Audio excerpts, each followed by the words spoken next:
couldn't afford another one. I thought, hey, I'm doing all right. His new gloves back then were probably what? $20. Yeah. They were made out of kangaroo skin. Oh, those were the good ones. Yeah. Were they the mesh on the back? No, they were the first kind of generation of Lycra back. Okay. And they had the little Velcro. Yeah. I remember those. They were white. I remember those. I'm going to kill that. You guys might hear my printer during the show. That's because I'm in the middle of a print. But, what are you going to do? 3D print? No, paper print. But it's there. It's a logo, so it's... I got to make sure it looks really good. That has nothing to do with the sport of cycling. Oh, not that one. Time to play bikes. So nice having a view across from me, even for the short time span that it is going to be. All right, everybody. Here we go. You can smell it in the air, a somewhat impending doom. Everyone raise your glass because it's time for the Tour de Bloom. Got a drink. Man. And because of that, I'm putting the drink rule to a stop. We drink so much, the weekend would be a flop. Welcome to episode 477. 477 of the longest standing podcast on the sport of cycling. This is the one and only Packfiller Cycling Podcast. Think of us as a post-ride beer with several friends and one asshole. I am potentially that asshole. My name's Pat Bolger, and if you're new to the show, welcome. You notice this. If you're not new to the show, you'll notice this is a similar theme every week because you gotta have consistency. We aren't your usual cycling podcast filled with results and stats. Hell no. Think of us as an audio cycling soap opera. That's right. We're all about the characters. Once you get hooked, you'll come back for the pure joy of dysfunction. Let's meet tonight's characters, shall we? With our scratch prologue. Gentlemen, the prologue question for tonight. Try to remember your childhood. Who was the first celebrity crush you remember having, and what show, movie, album, etc. triggered it? All right, I gave some time. Jackson's lost in deep thought. Yeah, I don't. You can go that way. You won't be first. Yeah, Okay. I won't make you first. I always make Paul first. So. Cool. First and foremost, he's actually human. I know that because I heard him actually suffer for the first time on a ride recently, and it wasn't because of shit. It was like, I kept waiting for something to come out, like a hairball. It was just the worst sound in the world. But you're feeling better? Yeah, feeling a little bit better. Good. Unfortunately, I wanted to ride on Saturday or Sunday after a ride. Yeah. But I had to run some medications to my mom. Oh. Yeah, so that killed everything. Should have rode out there. Put them in your saddlebag. Yeah, that wasn't going to work. In your handlebar pouch. Yeah, handlebar. Bike pack. Who was the first celebrity crush you had? And Betty. Dude. Oh, yeah. Well, I was pretty young. You said the first, right? Yeah, I get you. The way she giggles, she just seemed like Was you she could see that. She was I pretty can hot. totally see that. She is hot. They were both the like that, Yeah. like that. All right, next, he's a year older, and he has the bling to prove it, baby. Yeah, my wife got me something pretty nice. It's such a cool watch. Jackson is you're pimping now. I know. Yeah, it's pretty special. We don't want to talk too deep about it. No, You don't want to show off No, I've talked. your massive I know. debt. No, you guys probably paid cash for it. Of course. No, I'm pretty excited about it. It was a really special thing that I really did not expect It's really at cool. all from anyone. Are you going to race in it? Yo, yeah. Yeah. I'll Like race in it. Toddy. Don't crash on it. Yeah, just don't rub on Yeah, the I wrist. know. I'm gonna have to tighten it down a little bit. Yeah. Yeah. Every time I do, but it's my heart rate monitor. Honestly, I wear these watches because I broadcast my heart rate from them to the head unit. So And it's pretty damn accurate. Yeah. I mean, you were telling me about all the extra features it has on top of it, which is pretty impressive. Yeah. Which model is it? it's the Phoenix 8. Phoenix 8. Okay. It's cool. Get the fuck up. That's one. But yeah, it was really cool.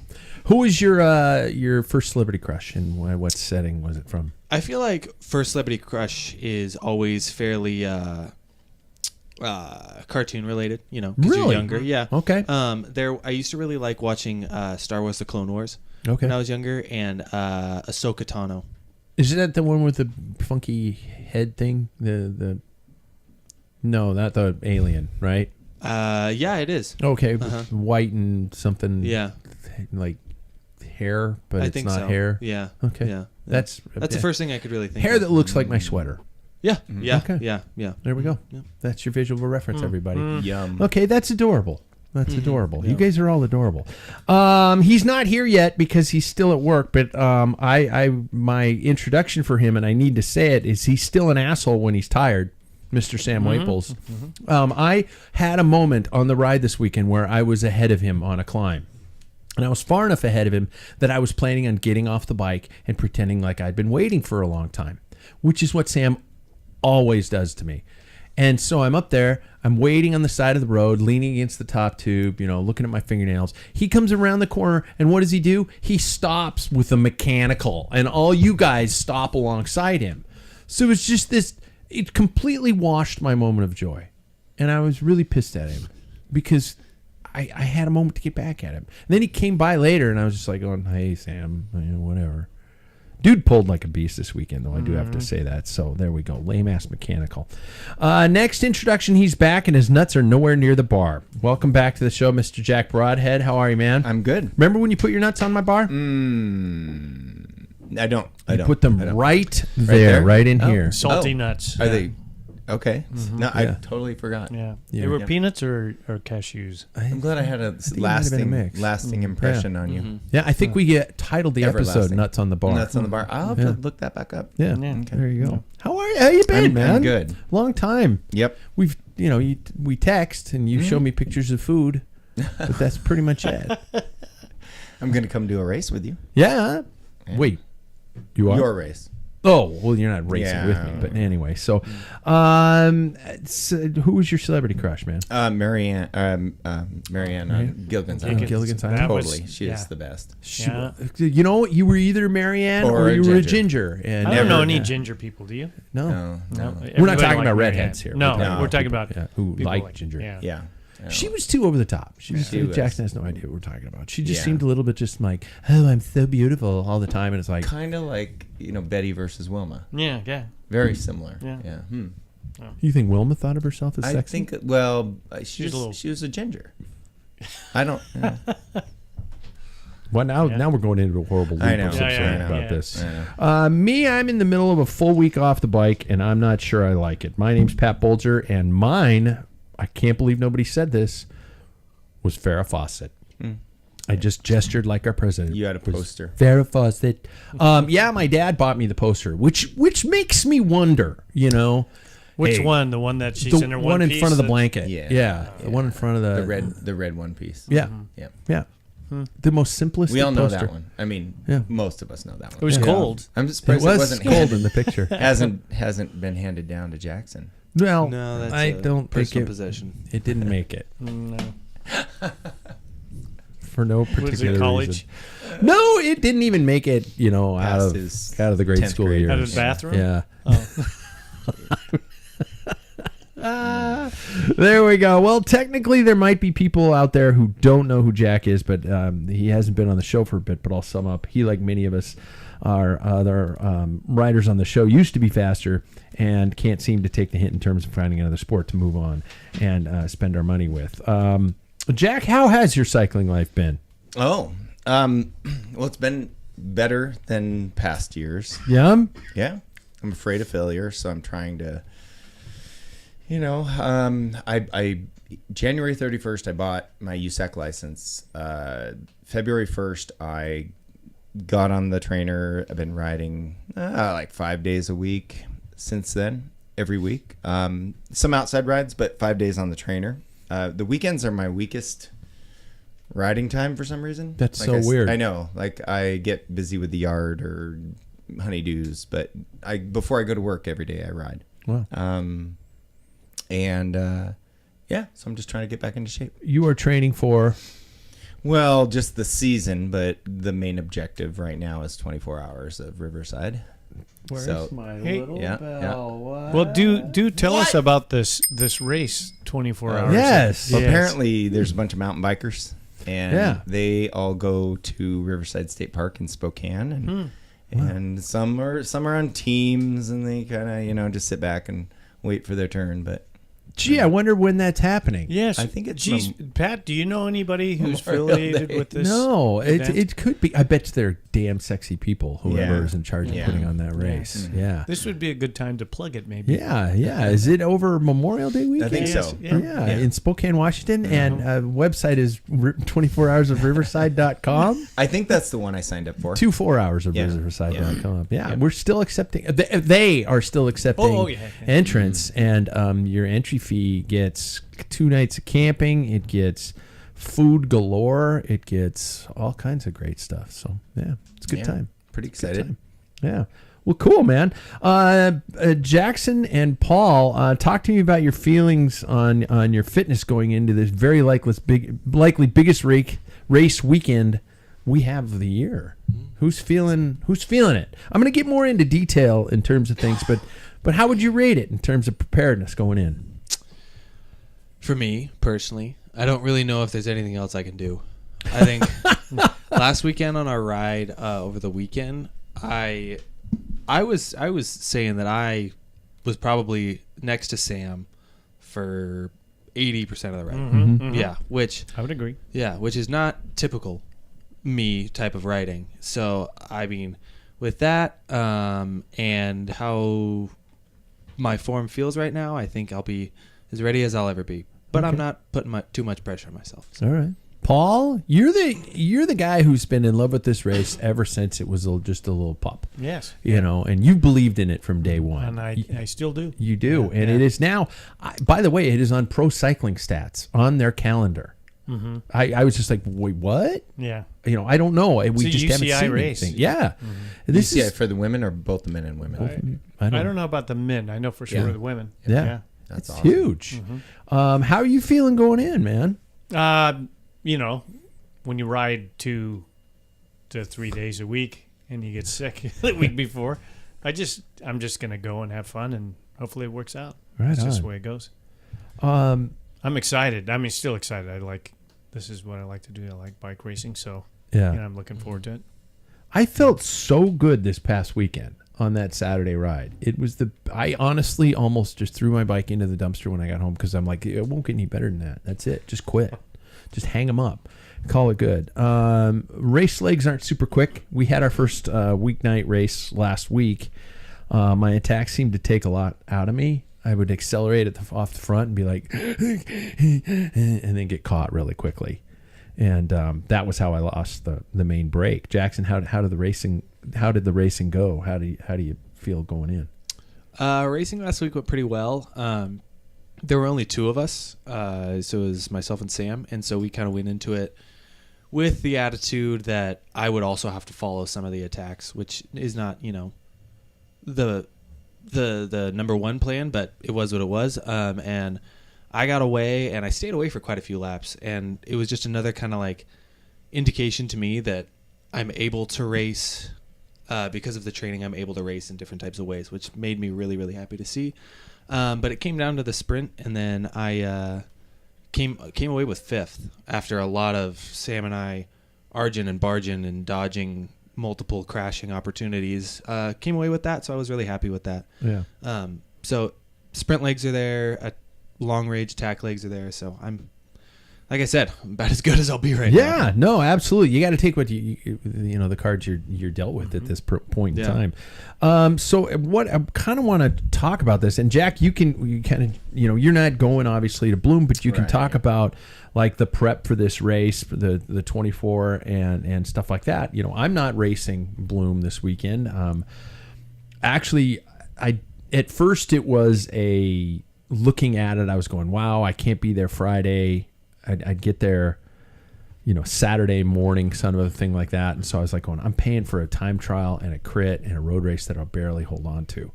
So I was like, okay, $300, let's just hold off. And then it was a blessing in disguise because this entire week I'm going to be unable to ride until probably, because I'm going down to Bloom to hang out with you guys, but I won't be able to. Won't be able to ride all week. What cames? It's Michelle's. I found it on your front porch. You're porch pirating my front porch? Amazon guy. Everybody just comes needs to the know podcast? what the fuck just happened. Sam showed up Oh, I thought that was the Amazon guy. 17 minutes late to the podcast. And he walks in and shows me a package he just grabbed off of my porch.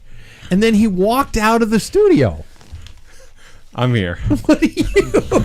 I didn't want somebody to steal your package up there. Oh, thanks, man. Yeah. Jeez. And then I saw it was Michelle's, and I go, well, this is gold. Well, Sam, know. Sam's here. Welcome, Sam. Hi, thank you. We've gone past the introductions and stuff like that. Oh. Is the person who fell in the parking lot okay? Yes. Was Yeah. it? Was it my mother? No, but Okay. similar category. Yeah. Oh, okay. So it wasn't a comedic fall. No, and it wasn't. Yeah, it was just a bummer because it's like one of those Spokane Transit, like where they just yeah, Wow. drop the ball, Wow. Okay. Literally. literally. Yeah. We're talking about the big race. We're talking about prepping for the big race yeah. and being ready for the big race. Before I get to it entirety, I know you're going to probably want to grab a beverage of sorts. But before you get up, how do you feel fitness wise going into the biggest race of the year? Pretty good. I like this last Saturday. I was telling Jackson at some point on it. I was like, this is kind of the last bit of fitness. I'm going to squeeze it all out of the legs today, and so I did that.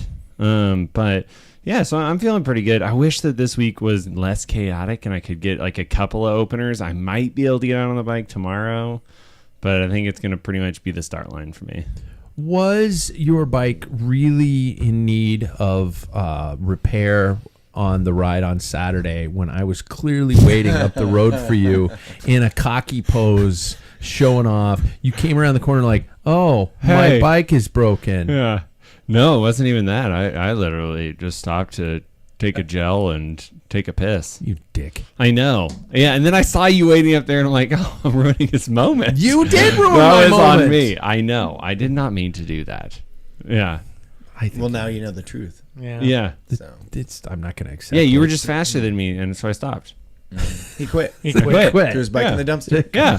Okay, get a beer. While we talk about that, while he gets one, with the upcoming Tour de Bloemen for Jack the 24 hours around the clock, solo effort. I did not mention that you are doing it solo, and for a guy who's only been able to muster up an hour or so a couple days a week, I fear for your future. But so I'd like to talk about the preparation and execution of the plans when the big event that you've signed up for and prepared for and planned for finally arrives. Okay, it's different than the training. This is like it's here, it's day, race starts tomorrow, let's go. So my first question is, and you can take it or toss it to the side. In the past, how have you done when it comes time for the big event? How have you in the past, do you tend to perform as expected? Do you underperform, or you surprise yourself? Did your head get into it? Talk to me about big race experiences you had in the past. All of us? Or is Silent. that for Anybody, Jack? anybody go. can take Oh, it. yeah. Yeah. I'll make eye contact. I think for me, there's a huge difference between with a zero baseline. I'm trying to get my legs to turn circles and feel like cycling. Yeah. And there's no comparison to, a few years of racing consistently and then tuning yourself to the point where you're like, all right, I'm ready for my A race. I'm really disturbed that Sam might not ride all week. Yeah. Like, me too. what about a trainer? Like, why wouldn't you do a half hour here and there tonight when I'm over at your house? Mm-hmm. Just count on your trainer. I'll look at. Mm-hmm. Anyway, so there's a big difference for me. I mean, I would never consider what I'm gonna do as a competitive thing where you guys have been going at it for years. Yeah. And But what I'm asking, it races in the past. You've gone to big races, Oh, yeah. and things like that. In general, of the big races you've attended and you've hit them, have you, on the average, been happy walking away from it, or have you? it depends on what it is. Okay. I went to so many races that were like not my forte. Like, I really felt like this is way too much climbing for me. The pro field at Cascade or Yeah. Washington Trust or those types of races. But then I go to Canadian Cup crit or wherever, and that's just different. It's just different. But I'd end up going to all those other races, and you know, you get your ass handed to you on a 100-mile road race, and then it's crit night, you know. So I'm happy. So it's just different. But showing up tuned, I mean, you know, at your best at a certain time of year. You know, for me, it wasn't always like April is my month. Yeah. Mm-hmm. I mean, I've known some people who tend to run into that situation where they'll prep, they'll be the fastest guy in town, stuff like that. Then they show up at the big race and something always seems to go wrong. It's either mentally, it's either physically, it's anything like that just kind of throws that wrench into the works. And then I've known some people who are like, just God graces them with constant preparedness, and everything's just like everything works out in their favor. One of them, who I can't mention because I don't want us all to become alcoholics, but Roger does. He does. The dude's a cat, man. He always lands on his feet, and I mean that as a total compliment to him. And it was funny talking to him the other day about something via text. He was talking to me about the fact that there are very few races he goes to where he's standing at the start line going, I'm really ready to race. He says to himself the same thing that I find myself going, God, I hope they cancel this fucking thing. and to hear Roger say that goes through his mind, I almost cried while I was texting him, because I was just like going, it's so nice to hear somebody else saying, please don't let this happen. Please let something go wrong. Or, they're just like, sorry guys, we can't do it. And I'll be like, oh, well, I was ready. Yeah. But then the gun goes off and the inner asshole kicks in, and it's different. Jackson, have you always found that the big races work out, or have there been something, or, how do you usually feel when the big race hits?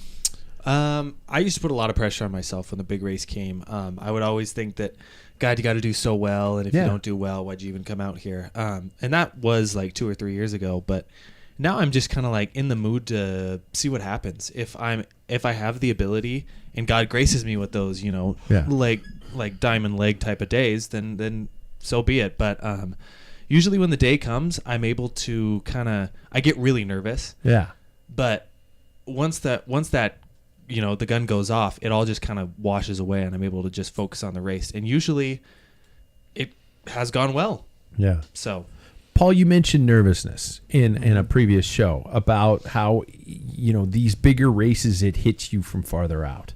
Yeah, because I think more preparation for me, and I'm looking, like I started looking at the courses in the last week, who's in my age group, who's in my group, because we have a combined group. Yeah. So then, of course, that gets the juices flowing and stuff. It's different than a training race, because the people are going to be there, the course, but still when you get there, there's a little bit at the start line, you're ready to go. But there's a lot more unknown, especially like at Bloom.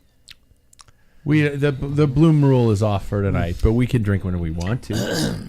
That one is just like, there's a lot of unknowns because, I've been sick and, but thinking in the past, when I'm fit, I don't have mishaps. Things just seem to, everything goes, there'll be a crash and I come through, even if it's not first place, I'm in a good position and stuff.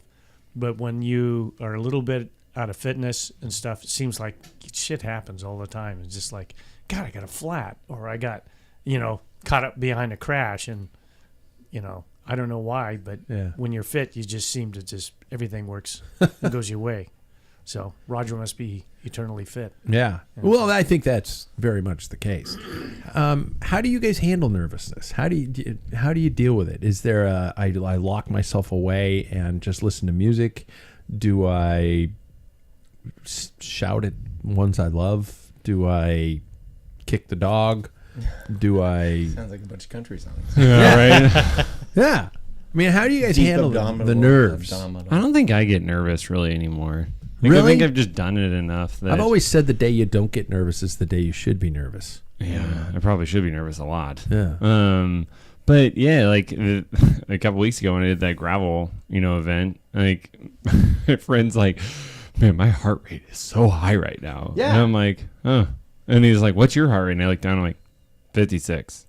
And he's like, what? I'm like, I don't know. It's I don't. a gravel race. Well, yeah, that too. I mean, truly, like it's not an A race, but I don't know. I think that I'm the same way. Like at the beginning of like our local series, which I probably care about the most in the sense that I can be the most competitive in it. Like this weekend is just like those guys are so fast. Like there's some really fast dudes there. You guys don't hold any like delusions of grandeur that something could happen and you're going to be in the front of your field? No, I don't.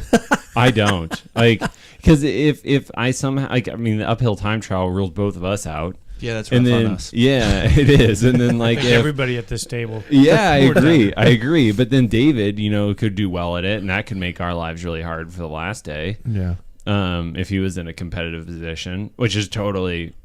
But I mean, you guys heard about his race report? No. Do you want me to tell you about his race report? Well, let's finish this topic, but then I do want to he's in incredible shape is all I'm going from. So he could be competitive this weekend. Really? Yeah. Yep. Yeah. See, I mean, I knew the entire time going into a race like this, if I was nervous about it, I'm not a great stage racer, and I'm fine with that. I'm a good one-day racer because I know that the next day is probably going to feel like shit, and I can't climb like somebody who's 130 pounds. Yeah, which is fine. Yeah, and so I like the idea when it comes to like a long stage race to almost be like a support role a little bit, and I think that makes me feel a little less nervous. The pressure. Yeah, because on crit day, I do kind of feel like the point man in some instances. So that's the day you'll feel more nervous than others. It's because I think the days that I feel the most nervous, and I was thinking about this when you were talking about it, Sam, was that I think the days that I feel more nervous are the days that I care about the most. Is because I know what I'm capable of, and I want to produce what I'm capable of, and I would get angry if I don't produce what I'm capable of. Mm-hmm. That's what makes me feel nervous. This weekend, I'm not nervous because I know that there are people who don't have full-time jobs going to this, and I'm fine with that. Sure. Any fear of failure? Am I the only one with a crippling fear of failure in my life? Yeah. Oh, I've failed so many times. Yeah. No, I'm a jack.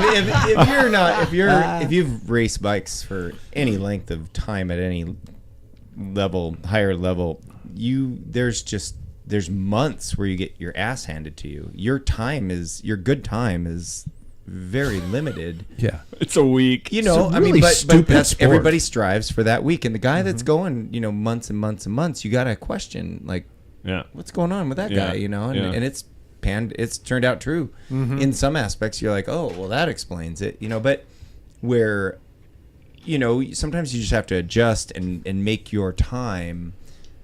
Like if it's not quite going right in April, then how about first of June? Look at the calendar, pick that race.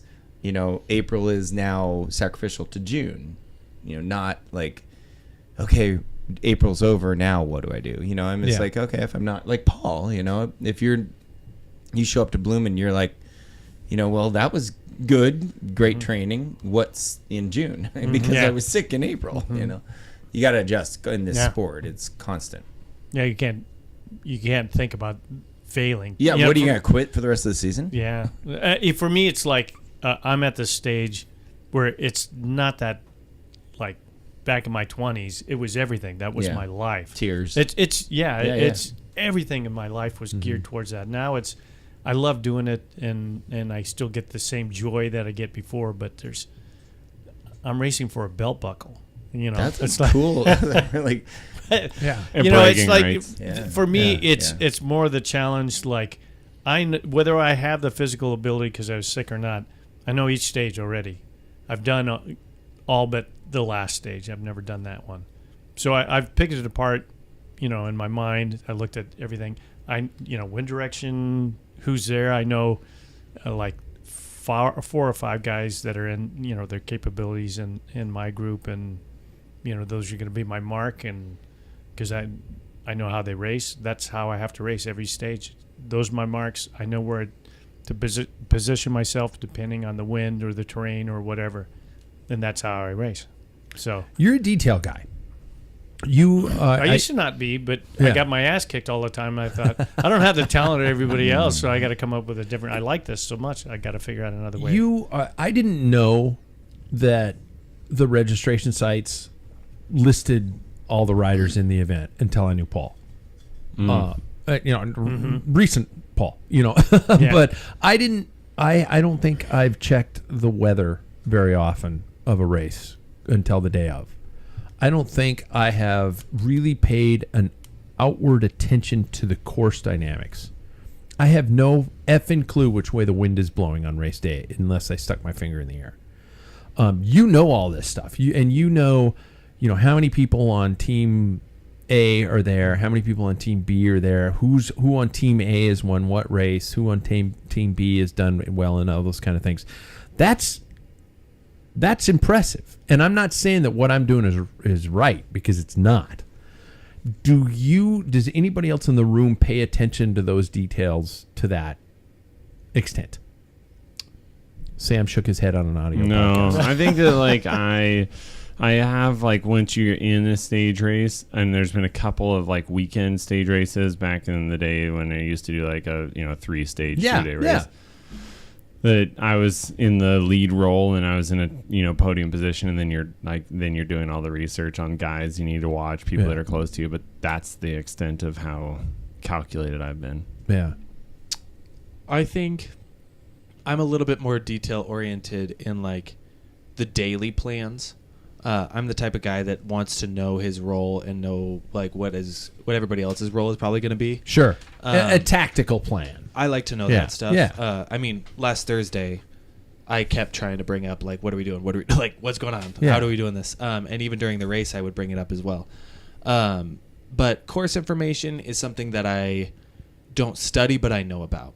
So I think the last time we were in Missoula, I knew what courses were going to be like, how long time trials were. But it's just something I kind of have a vague idea about. Yeah. Mm-hmm.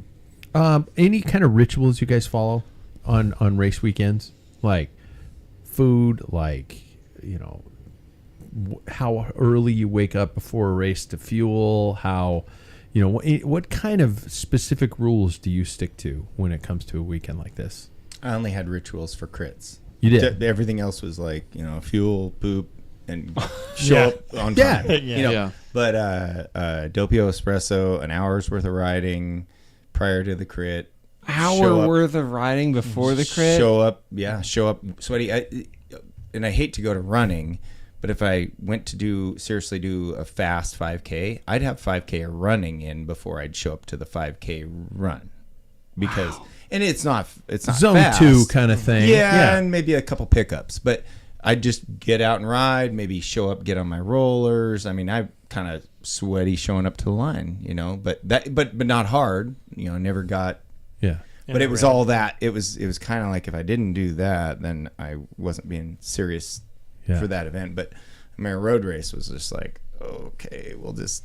First 5 miles are my warm up. Yeah. Please don't go out too fast. Yeah. That's that is a ritual, and if you don't have any other specific rituals, what is your warm up for a crit or a race like? I've always seen the people with rollers and trainers, and I'm and fuck, that's a really good idea. I probably should have done that, because usually I find myself looking around, riding around for areas that I can go back and forth in front of. It's not the same. And watch. Mm-hmm. But you can actually go out so much faster in a crit, which really leads to the front of the group, the split in the group. If you are already sweaty, when you show up to the line, it's there's a lot of people that show up to the line cold, and they're sitting on the side when 5 minutes into the race, or 10 minutes into the race. So says the Boise Twilight champion. Yeah, exactly. Any have any quirky rituals? No. Doppio Espresso is a ritual. That's a great. It's a perfect pre-race. How about burning? What I do is burn black candles and drink goat blood. Is that weird? No, that's not weird at all. That's not a ritual. No. Well, no. According to my religion. Plus, you got to bring the goat because the blood has to be fresh. So, a lot of people are creeped out when they drive by your car. And they hear the screaming when you start exhuming the blood. Exactly. The blood all over the windows. Oh, it's terrible. It's terrible. It's okay, I got this. And blood. It's all over the place. I have a couple of transitioning. Sorry. Oh, okay. That's fine. That's a good idea. I have a couple of songs that change year to year, but that I always like to listen to specifically before I arrive to the race venue. But that's mainly it. I do need to warm up. I've kind of learned what a warm up looks like, though. And I think everybody has different warm-ups. You know, my mountain bike warm-up, I remember for the Wednesday nights, I just would do the same loop every time, and then I'd do one real high cadence sprint, and then just be like, let's go. And I've never had a problem with like, oh my God, I didn't warm up enough. Road races, I remember Thurlow Rogers once looked at me and he said, that's what the first 5 miles are for. I agree with that entirely. You won't see me warming up for that. I probably will bring a trainer for the crit though. Will you? Yeah, it's hot.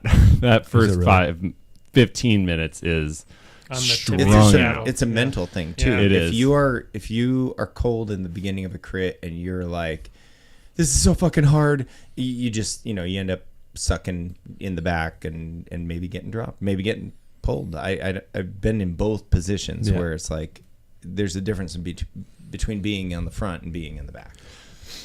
It's been a while since I have survived a proper crit, and I will say that because there wasn't really a proper crit from when Derby Days was my last one, and then they ended it to last year, and last year it was pissing rain at this race, and you're going over cobblestones, and I just straight up was like, I don't want to do that. And like if it was pissing rain again this year, I'd probably do the same thing. I just don't really want to race in pouring rain cobbles anymore. You want to go to work on Monday. I want to go to work on Monday. Pressure.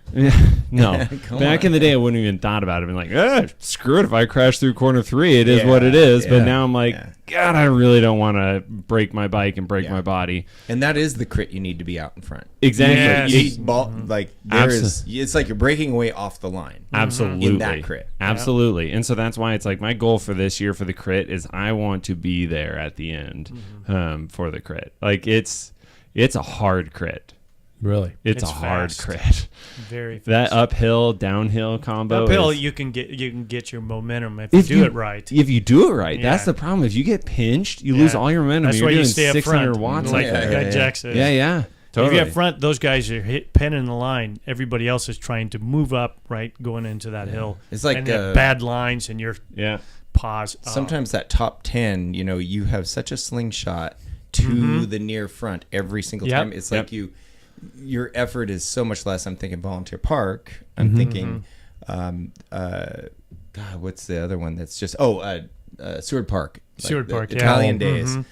You'd be coming down at 40 miles per hour down around this corner, and you as you hit the bottom of the hill, if you're kind of near the front, you'd be at the front. You'd just literally be coasting. Just momentum taking, and it was so much easier than sprinting the whole way up the hill. Then there's a sharp turn at the top. You got to sprint the whole way out of it. You're 20 of those and you're done. Yeah. How about new tactics, preparation, equipment, fuel, anything like that you're bringing to the event?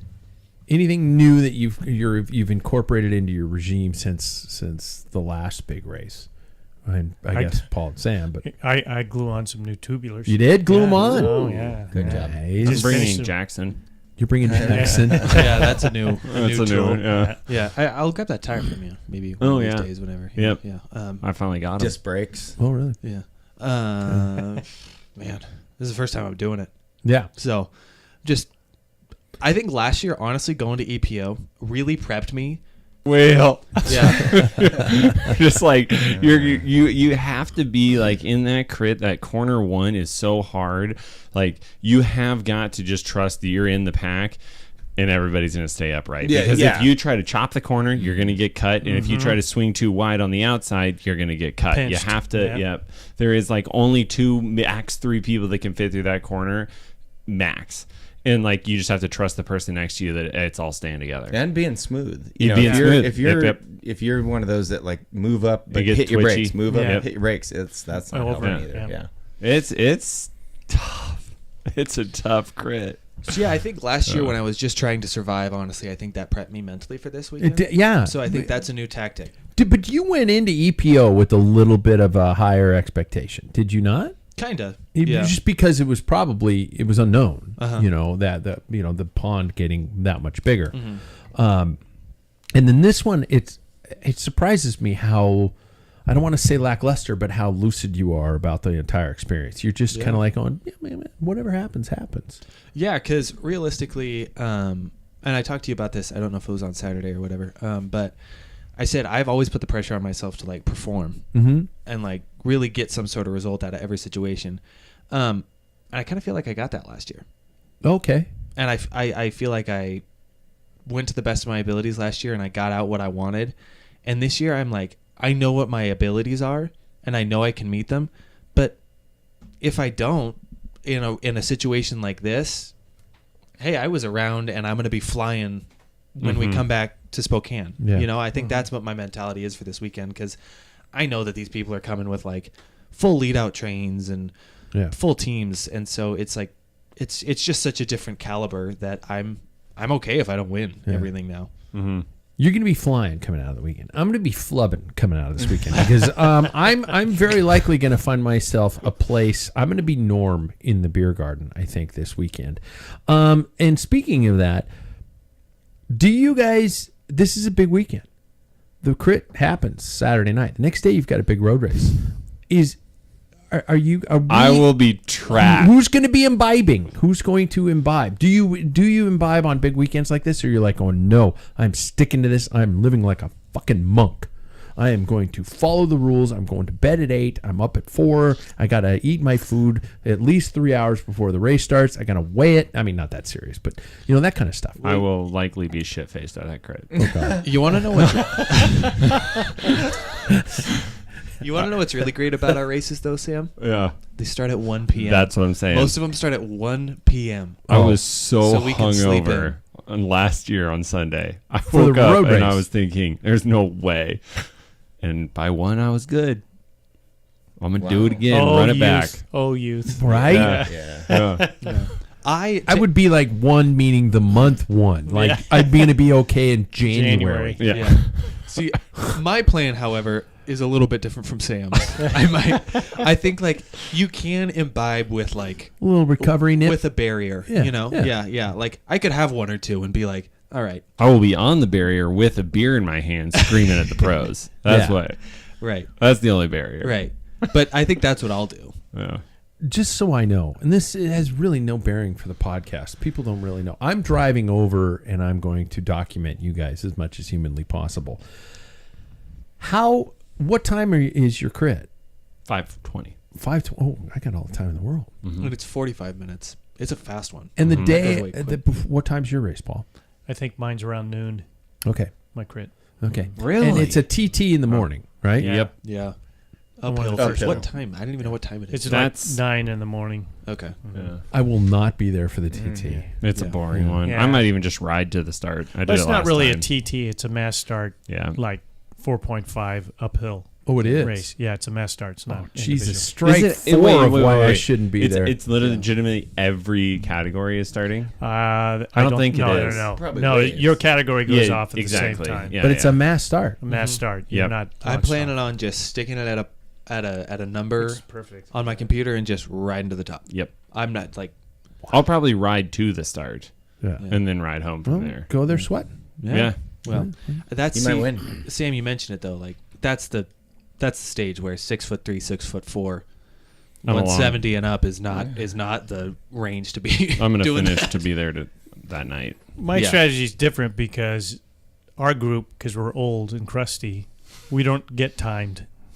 We're Omnium. Oh, you So you- finished. Yeah. Yeah. So the Everybody thing claps. is like that Participation. TT. All I have to do, depending on how I finish on Friday, where I sit, I'll know who to mark, make sure nobody gets ahead of me, and that I'll just measure, because the crit I'm gonna be better off. That suits me better than going at a 8% incline for 4.5 miles. So I'll just have to use my head and try and stay in a zone and not burn myself out, and then hope for all those skinny fuckers that beat me up the hill that I can pay back on the crit. Back in the day So- when we were talking about that being a circuit race, how many laps would we do of that? It was, I you'd think it was ride out 3 or there. 4. 4, I think it was, and then you And then continued race on. back, yeah, right? Yeah, because you would go up that 4.5 climb, and there was almost Malaga, wasn't it? Malaga. In Malaga. Yeah. And It was the did, golf did you course. ever do Malaga? No. It was the golf course down lower, and then you'd go up the. And then you We're dive at back the- down through the kind of neighborhood. And you know what Yeah, that sound that's is? the top. That is the sound of people turning off their podcasts because they don't give a shit about of this. course. But it used to be a circuit course. Yeah, it was We'd climb hard, that like so hard. 3 Yeah, yeah, times. yeah. The descent was and 60 yet miles you, an and yet hour. you continue to do it. Yeah. yeah, exactly. I agree. How would you say you are setting yourself up for this one? Do you have high expectations, low expectations, or meh? I want to be competitive. Do you have high expectations For the weekend. You do have high Yeah. expectations. Yeah. Jackson, I have no expectations whatsoever. Really? I really you don't want to get pulled from the. You don't want Phil Miller standing in the middle of the road going, "Sorry." I don't well, want to get pulled from the crowd. here's the deal. He's not one of the officials already, Jack. Oh, he's not. Here's Wow. the deal, though. I know myself and I know how I ride. If I could stick on the back of what I stuck on last year at EPO, I think I'm going to be able to make it. Okay. Yeah. Okay. But I really cannot wait to just, honestly, on road race days, I'm going to be like the guy that's just helping these guys out. I'm Yeah. fine with that. Paul. I don't have expectations. I know that I'm going to put 100%, no Okay. matter what my condition is, whatever the situation is, and just wherever it lands, it lands. He has Here's- hopes and dreams. Yeah. Gear switch. Jack, what are your expectations for the 24 hours of Riverside? It's certainly to finish. You talked to me before we went I guess on air. at 24 hours, you're You finished, do right? one lap. You Yeah, you finished. Yeah, yeah, technically yeah. finished. You, Yeah. you and I talked before everybody got here to the studio, and you were saying you were planning on riding potentially 20 hours. Yeah, I'm going to try to just ride the Oh entire time. my God, I dude! know. I've talked to Come guys. by our tent. Roger. I will fuel you. Okay. So Roger, don't have to drink, whatever, but or you can. Okay. So he goes Paul home. did. Roger literally goes home. He says and takes a. Well, he's on a 10-person team or something. No, like that. he's a solo. Oh, was Did he? it solo last year? Yeah. So he said last year he went home. He went to one of his daughter's events. He got a good night's sleep. He showed back up and raced hard for Yeah. another 6 hours. I think he went to the soccer game. Yeah, that's like the one way to do it. And then there's just keep on your bike and keep pedaling. My God, And if that's- you we'll see. okay, What are you If- going to give me? if you can do 20 hours laps? of riding, Okay. just if you can be on your bike for 20 hours of this event, I don't know. I'll Full body massage. I will sure. buy you a I will bottle. buy you a full body massage. Oh, Buy I you. was expecting you. Didn't I? I could do it too. I will buy you a bottle of whiskey. Okay. Yeah. All right. If you Yeah. ride for 20 hours So like my Wahoo has to show 20-hour ride time. of movement. Yeah. Yep.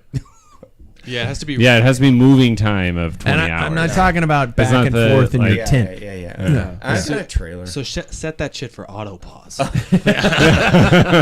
off autopause. It already No, is. set it for It- autopause. So, So that, when so he's you- mo- Oh, it's yeah, moving yeah. time. yeah, Yeah. it already is. So. Yeah, if you I don't show even me know how to 20, do it. I will buy you a $50 bottle of whiskey. Okay. Yeah. Awesome. Massage. And for you, that's You'll like- need it. I'll need it. You'll the need day it. after. Yeah. Yeah. For you, a $50 bottle of whiskey is like 4 drinks. This I guy know, does a I know. 6-ounce pour. Hey, it's been a while since I've been drinking whiskey. No, it was impressive though. Good man. I gotta tell you. I've taken a break. Good Yeah. man. All right, I'm down to race weight. Oh yeah. dude. He's ready for the 24. Yeah. For 20 hours Just of think riding. how much I'll weigh after it. Dude, if you do that, I don't. Oof. Talk about flying. Yeah, Yeah. Hey man, I'm gonna be there I know. promoting the race. Talking For, on yeah, the you mic. would As probably will be I. talking for 20 hours. I don't which is talk for also, 20. No, we talk for about Yep. 12. I stop. I start obviously before the race starts. I start about 9 or 10 a.m. and then I stop at 10 p.m. because it's quiet hours. Nobody needs to hear my fucking voice all night. Quiet. Yeah, There's we no do quiet neighbors. hours. Yeah, there are. I mean, To an they're extent. by the bridge, but Yeah. we didn't. Yeah. Yeah, but then I'll start up about 6:30 in the morning. So yeah. So there we go. All right, we're going to switch gears and jump to our news and commentary segment brought to us by a little help from Untapped Maple. Pure Vermont maple syrup at its core and expert fueling at its result. You guys, a lot of options and flavors to choose from quickly and easily digestible, to say the least. Trust us, we are fans here at the Packfiller. The Spring Classics campaign came to a close this past weekend with Liège, Bastogne Liège, and Flèche Wallonne, showing that, well, as far as the men's peloton go, there aren't too many surprises with one of the greats is on the start line. And I think we all know by now the race has ended a couple days ago. No spoiler alerts. We are going to be spoiler alerts. I'm going to get this right to the point. And I've asked this question before, and I'm going to ask it again. Does this guy make bike racing dull? Why or why not? Tadej Pogačar, does he make bike racing dull? It's getting formulaic as shit. We have a lot of solo finish efforts when he or Mathieu van der Poel are there. Is bike racing getting dull? No, because he got caught.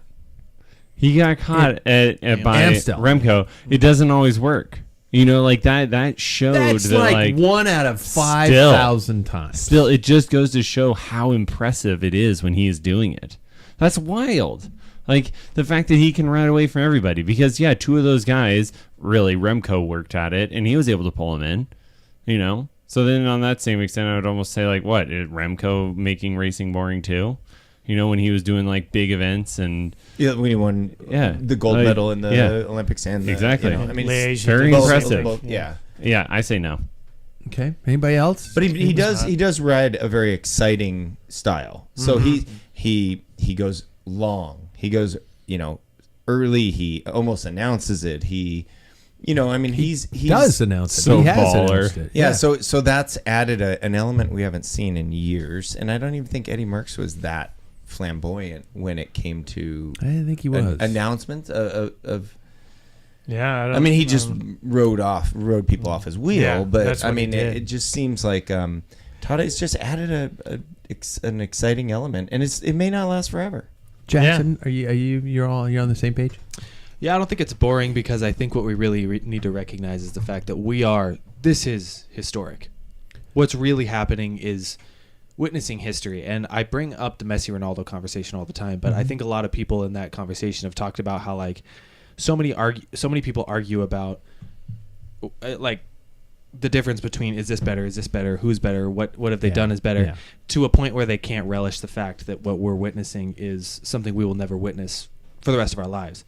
Tadej is a rider, and I've said it a million times, who we will say probably someday is the best to ever step on the pedals. Mm-hmm. And I think this is something that we really need to like step back for a moment and be like, it might be boring, but we probably won't see this again. I have to ask this question.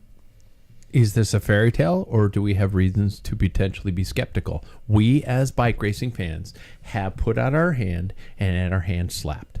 We held it back, we healed, we put out our hand again, our hand was slapped. We held it back, we put out our hand again, and some Texas shat on it.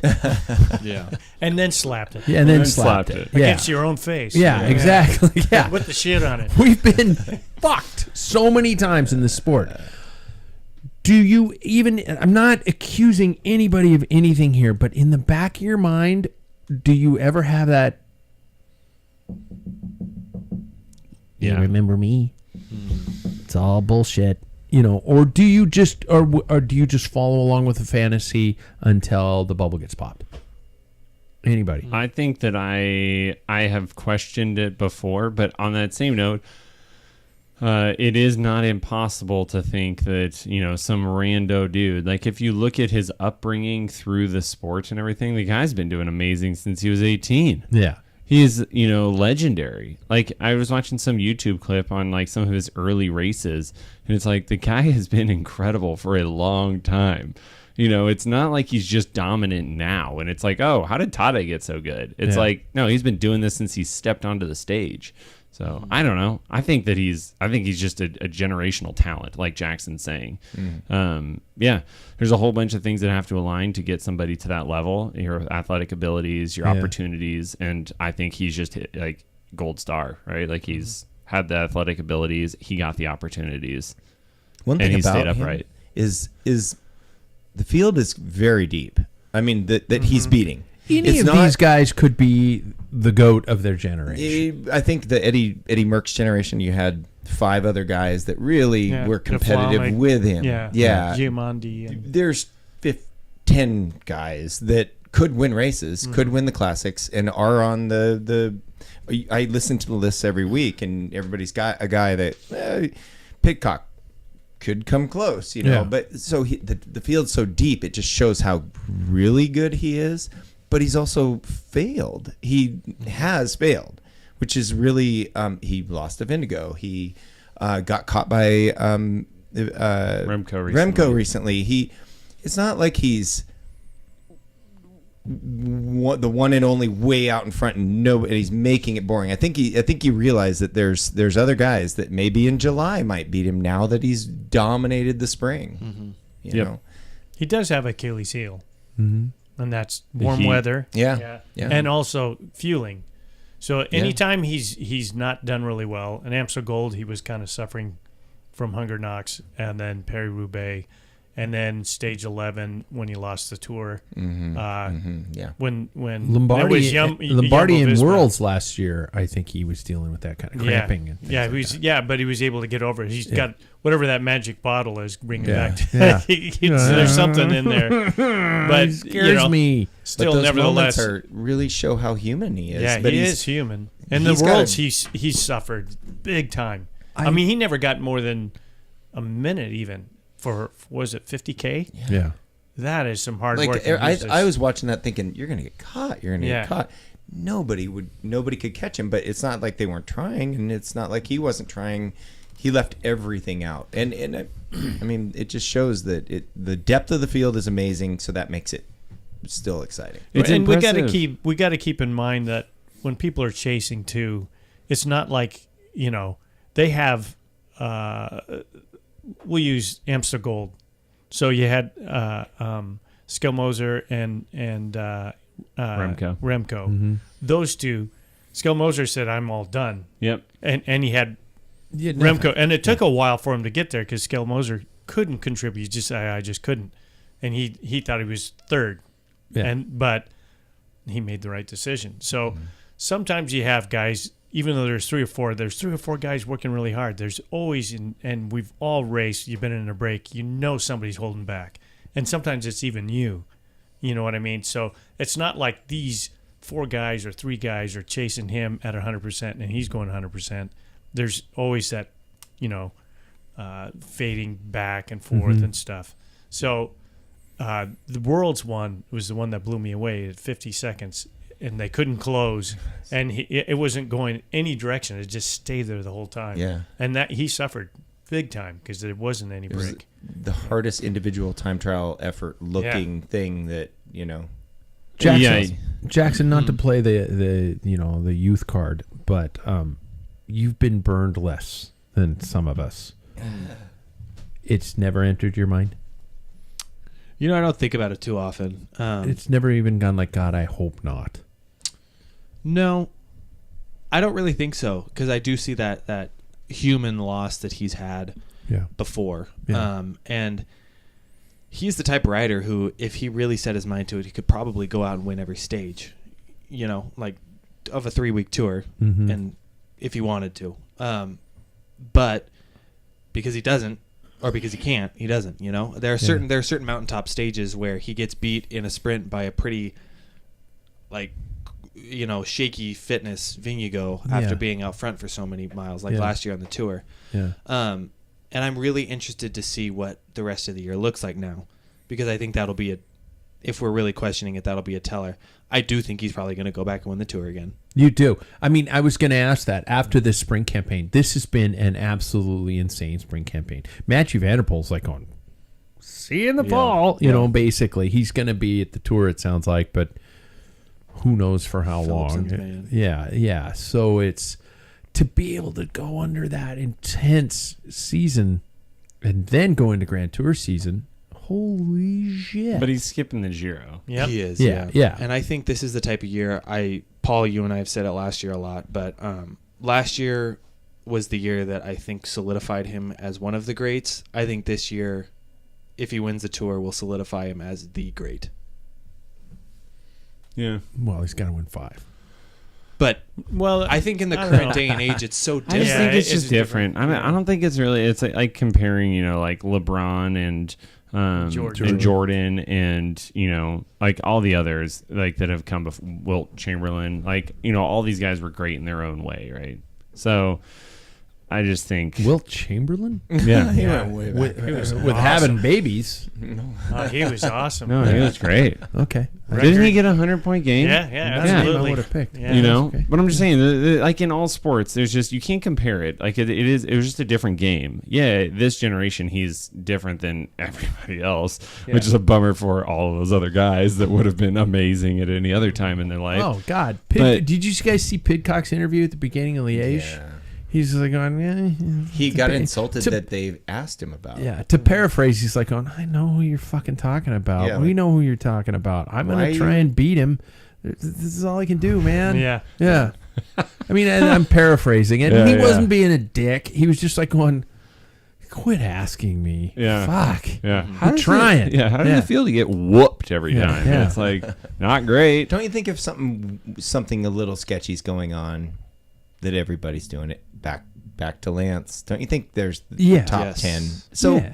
so that just shows. It's So just just like let Lance. him- He was the best. let No, him sin? where we have no choice. Yeah. But the top 10.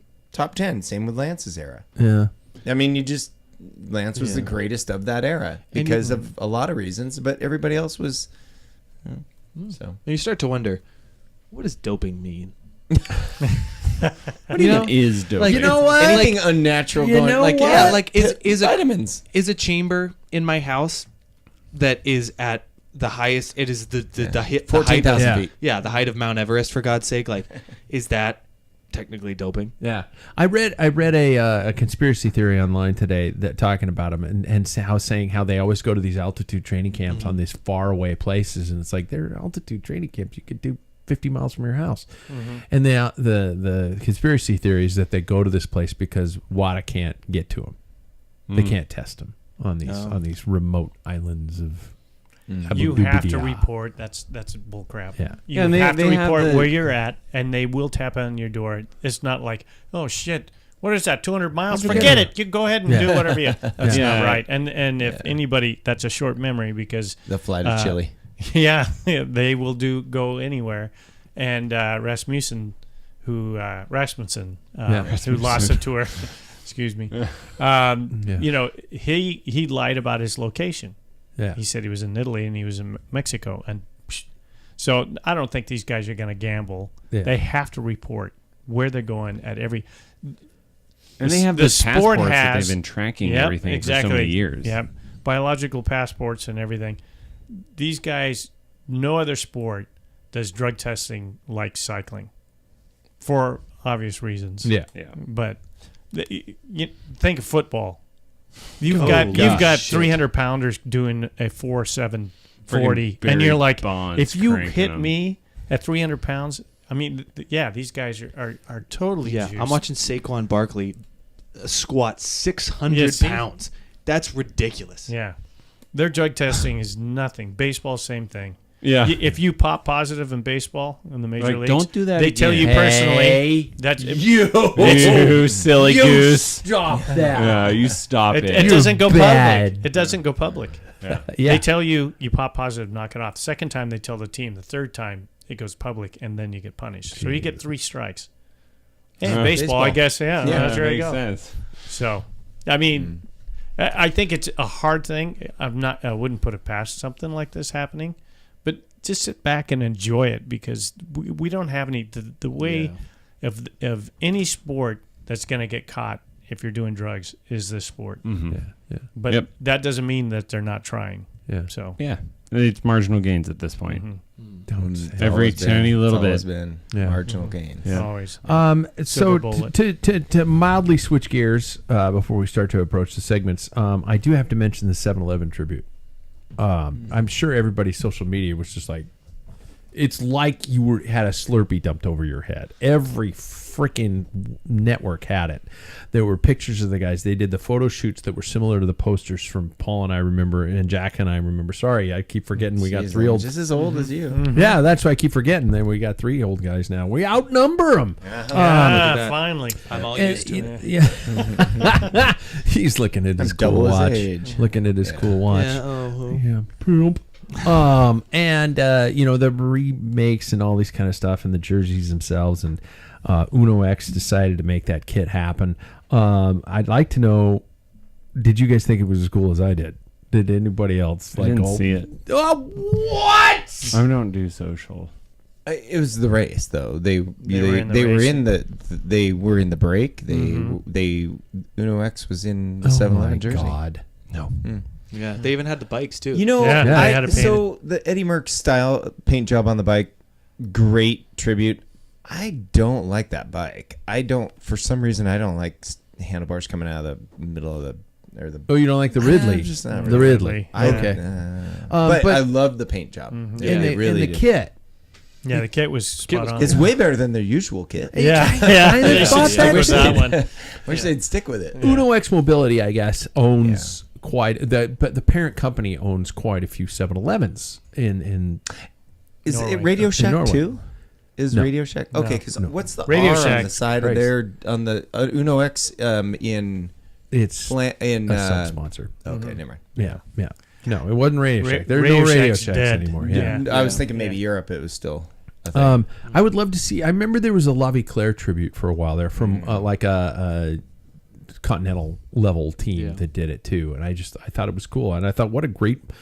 I mean, Sam, you're the first person who races bikes who hadn't seen it, and the first person.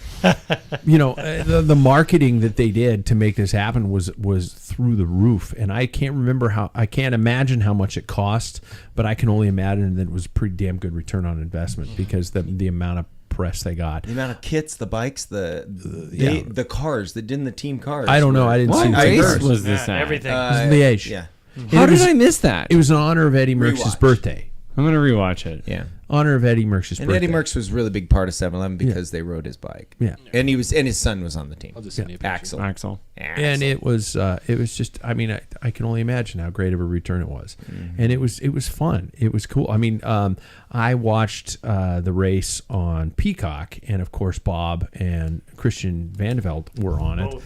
And both. No, Well, Christian Christian never was rode on for Corolla. a 7-Eleven, but they had a photo of Christian in a 7-Eleven kit as a kid. I want that kit. Yeah. It's Yeah, awesome. one of the most if I can find the classically Did they have beautifully designed kits. Hoonved on the bottom?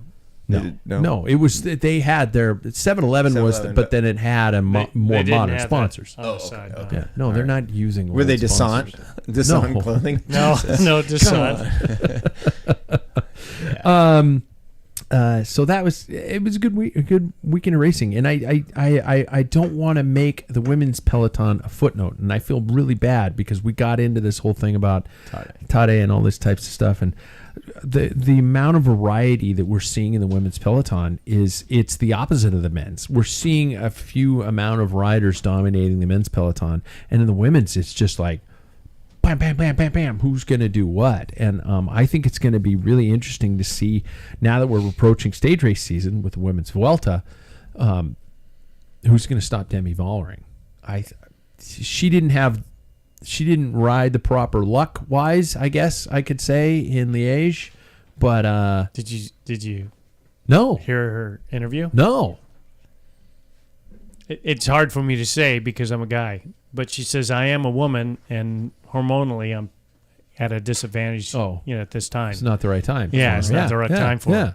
And I thought that was a pretty bold statement. I thought that was pretty good. Good for yeah. And and I kind of bashed it a little bit. I guess the way the Paris-Roubaix was done. There's a lot of negative racing. The Liège was a completely different monster. Yeah. It was aggressive and it was fun to watch. That one was good. I think that people are starting to establish like, hey, wait a minute, SD Works is not really a huge factor. I mean, for years they just waited for them to make the move and everybody there's followed. But depth, man. Now those things are happening. So I love it. I love it. I love it. I love it. I think we have two segments. Do we not? We have two segments tonight. Sam, you suck dick. You want me to just do David's race report for a I second? can- I do Dave's. We can do David's race report. Jack can answer, what do you do with a zit on your ass? Yes. Hey. Go ahead. Well, I got to introduce. And you got... Such a professional. Thanks to our friends at NordVPN, safe, secure, consistent, and downright legal way to trick the internet into getting the best bike races on your screen. Oh, and it protects your computer from bad people. Use our link at packfiller.com. See? That's how you're supposed to do it. That's a professional Yeah, that is. broadcaster. That Not is. dealing with, the random. It's just that you got a bunch of fools, I do. on your I do. cast. I'm swimming in a really shallow gene pool. Yeah, yeah. You're pulling us along, though. Yeah. And we appreciate it. Whole bunch of guys with family trees that is just one stick. Yep. Looks like a telephone pole. So I'll even play your theme, Sam, even though we're not doing it. So it's Dave tips with Bike Fit Yeah, Sam. how to brought to us by Ambassador Cycling. how to do well in mountain biking. How did race you went to? David went and did the Whiskey 50. Yeah. Big and effing race. big race, 500 entrants, right? Wow. So David's goal was to get top 30, and he wanted to do it in sub 4 hours. That's fast with that elevation gain. Yeah. all I don't that, know what the right? climbing was, but I only imagine because that's all everybody does in any goddamn bike race anymore. It's not like going, we're gonna put 14,000 Yes. feet of climbing in. That's just the first lap. Yep. Enjoy. Yeah. You're doing it 4 times. you. Yeah. Yeah, sorry. I got angry. So David Whew, ended what up happened? sub 4 hours. He did it in 3 hours and 57 minutes. Oh my Nailed god. it. Yep. And that's with a crash that he sent photos to Yeah, the crew tore his with. kit. Yep. Tore up the kit and severe leg cramps. I think with I think he said 15 miles to go. But Because you weren't there to fuel him. I really though. Really, I know. Jack said, but we were all thinking. Yeah. And but he ended up 31st out of 500 people. Oh, yeah, my beat the God. vegan cyclist. Wow. I mean, he's a proper racer. Tyler, Bro. yeah. Bro. He didn't have his hoods rolled in far enough. Oh, bro. Yeah, that was where he went wrong. Yeah. But he did really well. Wow. Beat a lot of other pros, and rolls up at some doctor from Yeah. Spokane, Washington. Spokane, Washington. Yep. Washington. Yep. Yeah. Cocaine. Yeah. But yeah, so he's ripping this year. I'm excited to see. I said it earlier this year. Usually in the years past, I've always been like, no, I'm going to enjoy my one day of whooping my brother. Yeah. I didn't get that this year because he did the training camp in Maui, and he's fast. So you're writing off 2026. It's Yeah, just like, I'll I'm not see you gonna beat next my year. brother. Yeah. It's always next year. Dude, that is cool. Yeah, it's cool. David, if you're listening, you better be listening. Mm-hmm. Way to go, buddy. he's not. Way to go, man. That's cool. He doesn't watch bike racing. He's not listening to this. So I guess we're going. No, you're last. We always do Jackson last. So we're going to change times to Palmaine. Brought to us by Geritol. It's not just for kids anymore. And right. Marlboro cigarettes. Smooth the throat. Enjoy the ride. Wow. That is actually great. You should have that be the sponsor. I should just pick random random Viagra. old school. Yeah. Camel Easy cigarettes Flow. help me sing the Yeah. opera. Yeah. God, back in the day when they used to do that. Jesus. What do you got for us, buddy? Well, I didn't give you a title, did I? No, you didn't. It was kind of a little bit based on Todd. We talked a little bit about questioning whether he's doping or not. Oh, yeah. Oh, shit. Because everybody uses it. And this week I met with, or it was last Friday, I met with my old teammates, and they were talking about it. They're not racing much anymore. They still ride their bikes, but they were just mentioning about how they just can't believe this is real. I mean, Yeah. they think it's drug induced and stuff like that. Oh, And- God. Why do I always end up taking your segment inadvertently? well, that's all right. And Yeah. but to me, it's like I think we forget a way races were done back in the past Yeah. and how they are done now. Kilometer zero, it's full gas. Yeah. So when you use average speed, there's that's what everybody's like. They're so much faster, than they ever have been. They're crushing the times and stuff even during the doping period. Yeah. Well, in the doping period, they still would not until an hour and a half did things start happening. You had a formula that was happening and it was all controlled. Yeah.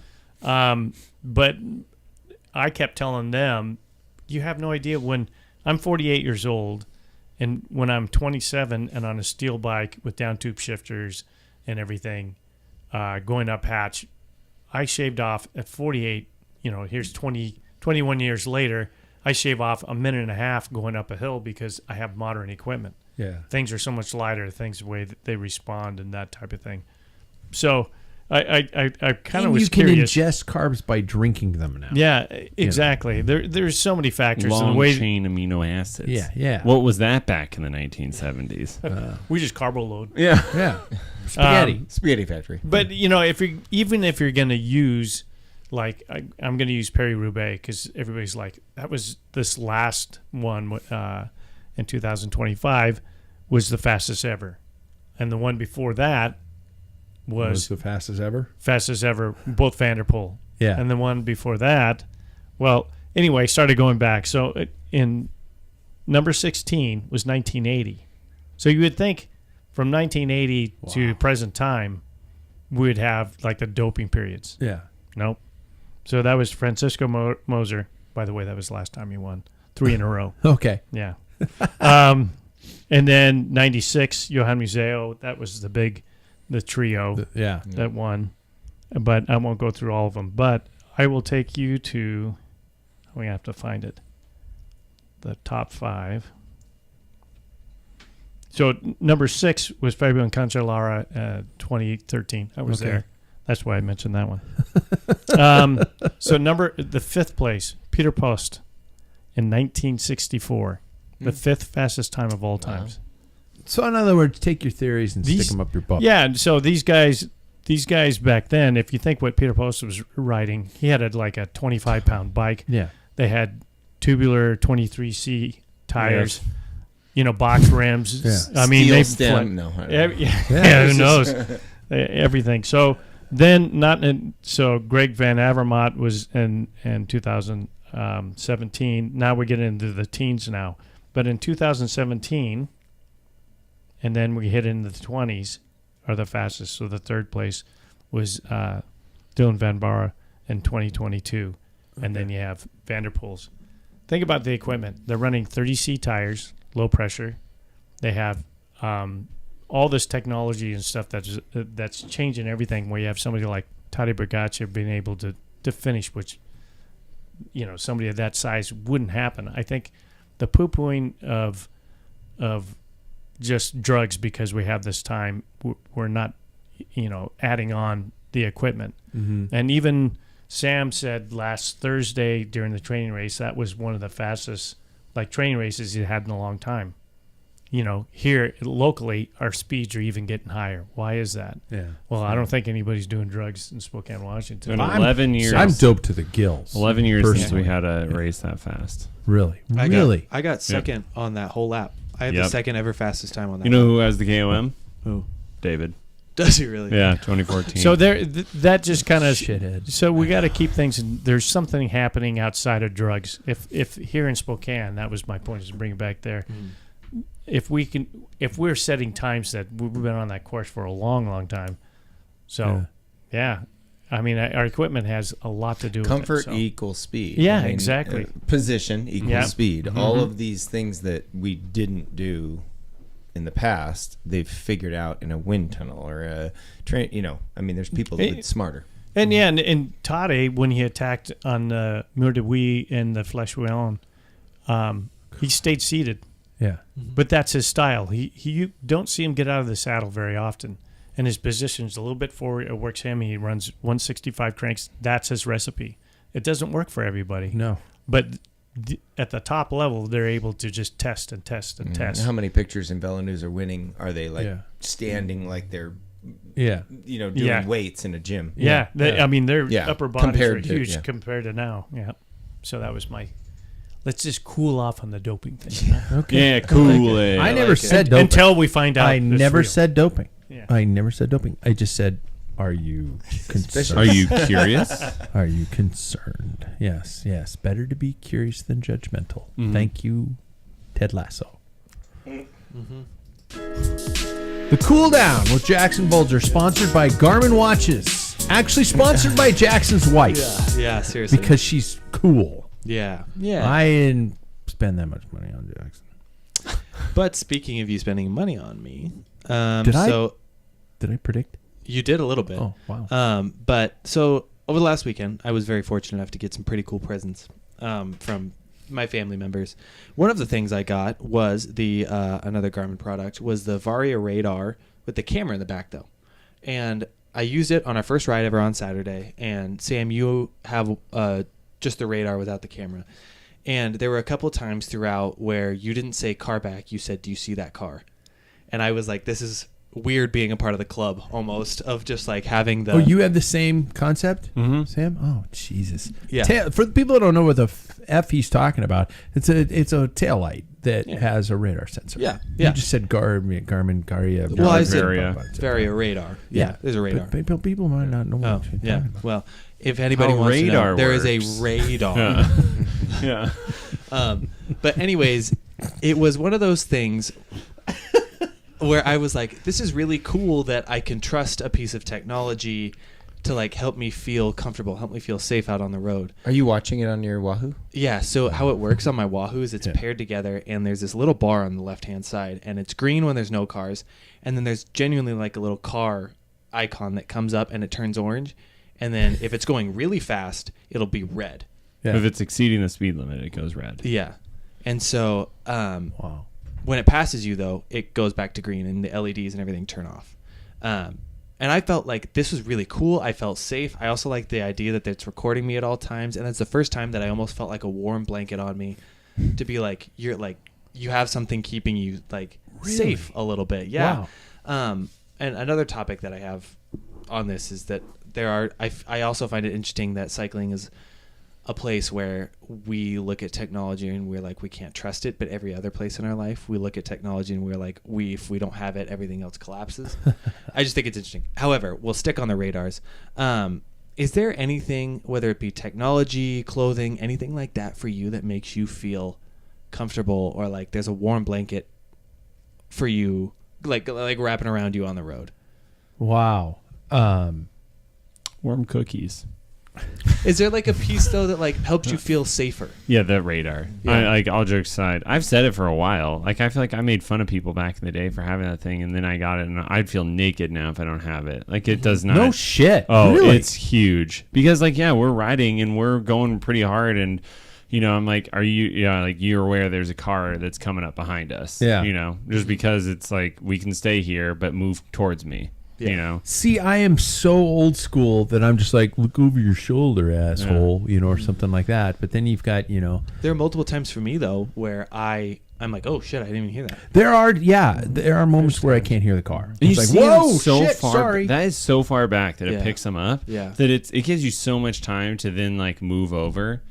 It's awesome. See, and even before I had the radar, I always had a tail light, and that made me feel like people can see me.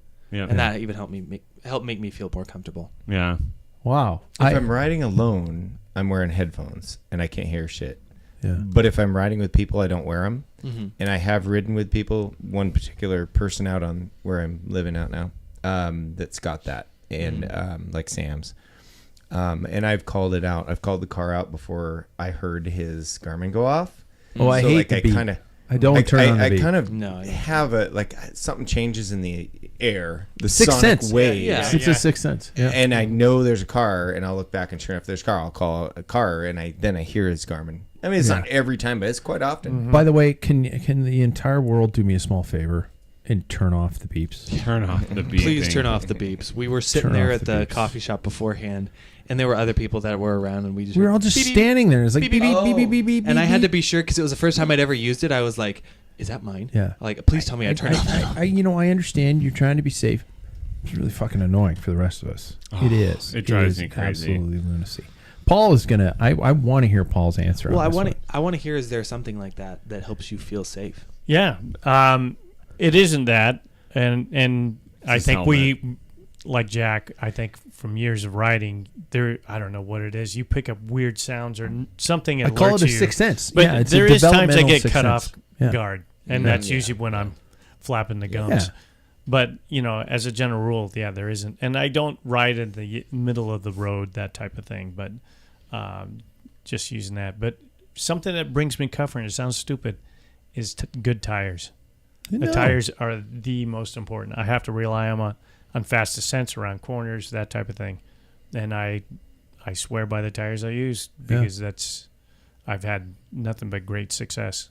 So that's my comfort is good tires. Because I feel like we are on teeny tiny little tires, Yeah. wearing our underwear with Yeah. with Norman, with a piece of plastic protecting our heads. You know what I mean? Like, and and so- one-ton vehicles with distracted drivers behind it who can't see beyond their hood because their cars are now taller than us. And I think that there are those steps. You invest in the right equipment to make yourself feel the most in control you can be, whether that be tires, radars, the sixth sense, yeah. any of that stuff. I think it's all important. I'm glad that Jack brought up headphones because I was trying to think of the technology I rely upon. I have a taillight on my bike, but I really forget to turn it on. And because of you guys, Sam and Jackson, I've been more proactive about going, okay, I got to turn this thing on before I leave the house. And so I do now. And I had it on there for like situations where I'm on a kind of a curvy road and I'm like, oh, I probably should turn this on. No, I'm probably going to do it. I'm probably going to turn it on every ride. But that Jack mentioned headphones. I will say that technology that I really like are those AfterShokz headphones that sit on outside your ear and they vibrate your inner ear and you get pretty damn good quality audio. And you can't hear when somebody comes up alongside you, you can hear everything. But you can't hear what they're saying. So if somebody yells, get off the road, you fucking asshole. All I hear is, which makes me happy because then I can't hear it and respond appropriately. My mind, the improvisational mind kicks in and I come up with a really good retort that will probably get me killed. Yes. So it's better that I just kind of hear the blah, blah, blah. But that's a good technology. Have a good ride, buddy. Yeah, they are. And I'm like, hey, fuck your mother, or something like that. And they were just like, wow, all I meant to say was have a good ride. Yeah.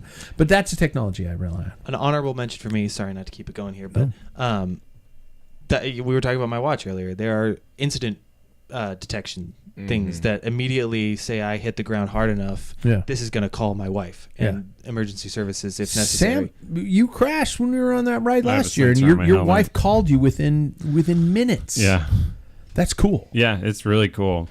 I'm not, for how non-techie I am, my bike is set up with a lot of those safety guards, and it has made my whole family a lot more secure with me riding. Yeah. It sends out a notification every time that I ride. They can live track me. Yep. Yeah, my wife has that one too. She says, and she'll tell me, she's like, I didn't get a signal on this ride. You got to re-up it or whatever it is and stuff like that. I don't like it that she found out that we were drinking beer. She did. Yeah. When she said I called her going into the second beer. She's like, yeah, I've kind of noticed you've been stopped at Brickwest for like the last half hour. Doesn't your iPhone does she track you on your iPhone? No, it's Strava. Oh, okay. Well, you do. I do that with my wife too, because you do have to share that. Because my wife said, "Oh, you stopped. I was wondering if you're okay." Yeah, and I will say technologically, it wasn't this model, but an Apple Watch more or less kind of potentially minusculely saved my life. So. Yeah. I'm a tech nerd. Your AFib. Yeah, that's big. Yeah, it was like, what you're feeling is called atrial fibrillation. Go to the ER, dipshit. I'm like, oh, okay, yeah. But yes, we'll go. It's just cool stuff like that. Is go see out Paul's there. Wife. Yeah, exactly. Cool stuff like that is out there to help keep us safe and get us home. Agreed. Yeah, agreed, man. Okay, so that brings us to the end of the show in the final K. I know, Jack. It's been nice having you back, man. Yeah. You always have a seat at the bar. Often. That Seriously. Technically is your seat. Oh, I used to be right there. You used to be right there, but Sam has kind of taken over. Yeah. Sam has kind of taken ownership ownership he and of his it. brother to take over for my. That's right. It's took not two of like them. Jack. It's not like we're throwing you out of the room. You just put me in the corner. No, I built that. Oh, just intentionally. He did when I knew that you were going to be in town. Oh, yeah. I'll come back more. Yeah, good. I believe let's that do a Thursday when night I race. effing see it. Yeah, we got him till June. Yeah. There we go. All right, gentlemen. Here's our final K. What is something you are hoping to purchase but are concerned about it due to all this tariff silliness going on, bike-wise? Is there something you've got your eyes on that you're like, oh, shit, I got to get it sooner rather than later? Jackson's birthday just came, so I'll let him go first because he probably has nothing. Yeah, I don't know if there's a whole lot. Maybe God, everything I get is through Sam. I don't know. Maybe, There's tariffs involved. Trust yeah, me. I don't know. I'll let Sam answer that question for me because I don't order my own shit anymore. Sam? Yeah. I think a gravel bike. Yeah. Yeah. Yeah, But- I weirdly had this original thought, and I kind of feel like a gravel bike too. Okay. Yeah. Paul? Nothing, because Nothing. You're good. everything that my bike's so old, I have to buy used parts. So There we It's go. already You in got a this. brand new bike. and a new He does, frame, but it's Yeah. old. old Oh, parts, old 11 parts. speed, rim brakes. Rim brake. Yeah. Jack? New road shoes. New road shoes. Probably a Shimano shoe, and it's gonna be tariffed. That's Yeah. actually It's gonna be tariffed. that's very true. You know, it's an interesting time to bring this up because I this was a trick question because I don't really have anything because I got an email Got it from all. Time Uh-huh. that Time actually their tariffs, their current warehouse and factory is not in any of the countries being tariffed. Yeah. It's in Europe, and it's also they're switching to their local builder, and they said we plan on full production and very little tariff restriction. There we go. I ran out of time. Good to know. Yeah, but Cool, that's cool, cool. cool, cool, cool. Time. Yeah, yeah. I ran out of time. I ran out of time. Time. Talking about time. It's over. There we It's go. about You time. need to get a time. I've got a time. Yep, you do Yeah. have time. I have time. And by the way, they make a gravel bike. Yes, they do. Well, Yeah, yeah. Don't have to worry about that. All right. Be sure to like and subscribe to the show and our YouTube channel. And I'm not just saying that as into the show, blah, because I would love it if you guys subscribed. I would love it if you subscribe to the YouTube channel, both the podcast and the YouTube channel. It helps us. It helps us kind of build our footprint in the world, and it helps makes our sponsors go, oh shit, you are legit.